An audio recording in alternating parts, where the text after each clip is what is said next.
Jaya Radha Madhava Punya Bihari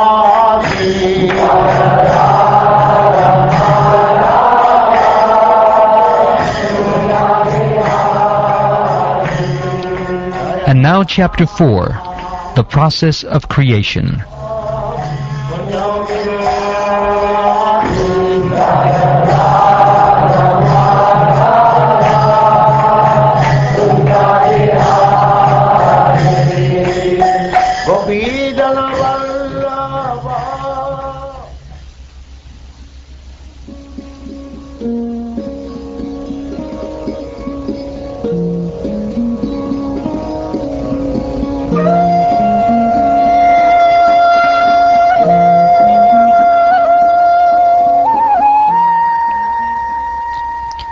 Sutta Goswami said, Maharaj Parikshit, the son of Uttara, after hearing the speeches of Shukdev Goswami, which were all about the truth of the self, applied his concentration faithfully upon Lord Krishna. Maharaj Parikshit, as a result of his wholehearted attraction for Lord Krishna, was able to give up all deep-rooted affection for his personal body, his wife, his children, his palace, his animals, like horses and elephants, his treasury house, his friends and relatives, and his undisputed kingdom. O great sages, the great soul Maharaj Parikshit, constantly wrapped in thought of Lord Krishna, knowing well of his imminent death, renounced all sorts of fruitive activities, namely acts of religion, economic development, and sense gratification, and thus fixed himself firmly in his natural love for Krishna, and asked all these questions exactly as you are asking me.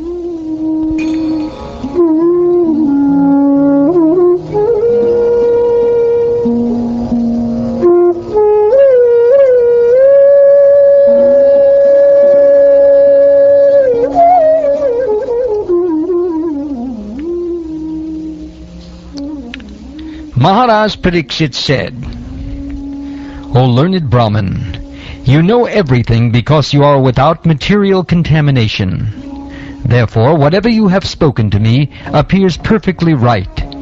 Your speeches are gradually destroying the darkness of my ignorance, for you are narrating the topics of the Lord.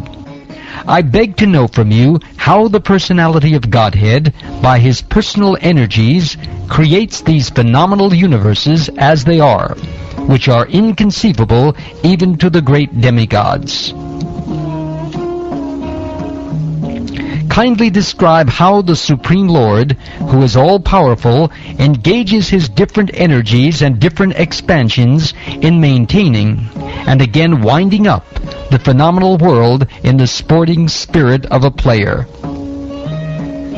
O learned Brahman, the transcendental activities of the Lord are all wonderful, and they appear inconceivable, because even great endeavors by many learned scholars have still proved insufficient for understanding them.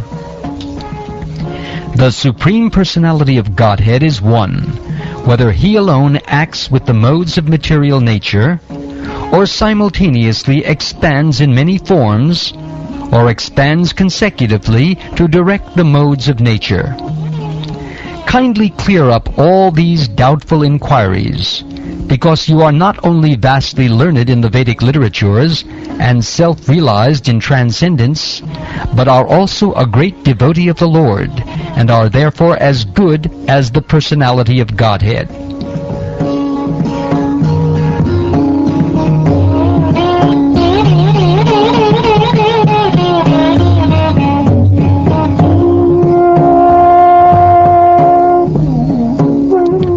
Sutta Goswami said, When Shukdev Goswami was thus requested by the king to describe the creative energy of the personality of Godhead, he then systematically remembered the master of the senses, Sri Krishna, and to reply properly he spoke thus.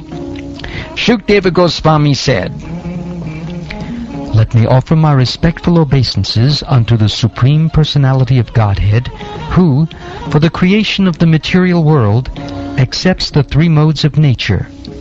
He is the complete whole, residing within the body of everyone, and his ways are inconceivable. I again offer my respectful obeisances unto the form of complete existence and transcendence, who is the liberator of the pious devotees from all distresses, and the destroyer of the further advances in atheistic temperament of the non-devotee demons. For the transcendentalists who are situated in the topmost spiritual perfection, he grants their specific destinations. Let me offer my respectful obeisances unto he who is the associate of the members of the Yadu dynasty, and who is always a problem for the non-devotees.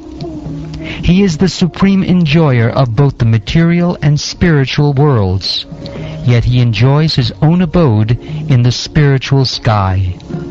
There is no one equal to him, because his transcendental opulence is immeasurable. Let me offer my respectful obeisances unto the all-auspicious Lord Sri Krishna, about whom glorification, remembrances, audience, prayers, hearing, and worship can at once cleanse the effects of all sins of the performer. Let me offer my respectful obeisances again and again unto the all-auspicious Lord Sri Krishna.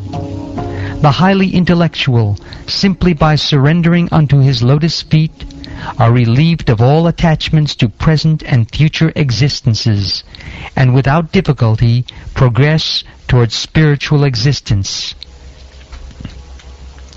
Let me offer my respectful obeisances unto the all-auspicious Lord Sri Krishna again and again, because the great learned sages, the great performers of charity, the great workers of distinction, the great philosophers and mystics, the great chanters of the Vedic hymns, and the great followers of Vedic principles cannot achieve any fruitful result without dedication of such great qualities to the service of the Lord. Kirata, Huna, Andhra, Pulinda, Pulkasha, Abira, Shumba, Yavana, members of the Kasa races, and even others addicted to sinful acts, can be purified by taking shelter of the devotees of the Lord, due to his being the supreme power. I beg to offer my respectful obeisances unto him. He is the Supersoul and the Supreme Lord of all self-realized souls. He is the personification of the Vedas, religious scriptures, and austerities. He is worshipped by Lord Brahma and Shiva, and all those who are transcendental to all pretensions. Being so revered with awe and veneration, may that Supreme Absolute be pleased with me. May Lord Sri Krishna, who is the worshipable Lord of all devotees, the protector and glory of all the kings like Andika and Vrishni of the Yadu dynasty, the husband of all goddesses of fortune, the director of all sacrifices, and therefore the leader of all living entities, the controller of all intelligence, the proprietor of all planets, spiritual and material, and the supreme incarnation on the earth, the supreme all in all, be merciful upon me. It is the personality of Godhead, Sri Krishna, who gives liberation. By thinking of his lotus feet at every second, following in the footsteps of authorities, the devotee in trance can see the absolute truth. The learned mental speculators, however, think of him according to their whims. May the Lord be pleased with me. May the Lord, who in the beginning of the creation amplified the potent knowledge of Brahma from within his heart, and inspired him with full knowledge of creation and of his own self, and who appeared to be generated from the mouth of Brahma, be pleased with me. May the Supreme Personality of Godhead, who enlivens the materially created bodies of the elements by lying down within the universe, and who in his Purusha incarnation causes the living beings to be subjected to the 16 divisions of material modes which are his generator, be pleased to decorate my statements. I offer my respectful obeisances unto Srila Vyasadeva, the incarnation of Vasudeva, who compiled the Vedic scriptures. The pure devotees drink up the nectarian transcendental knowledge dropping from the lotus-like mouth of the Lord. My dear King, Brahma, the firstborn, on being questioned by Narad, exactly apprised him on this subject, as it was directly spoken by the Lord to his own son, who was impregnated with Vedic knowledge from his very birth.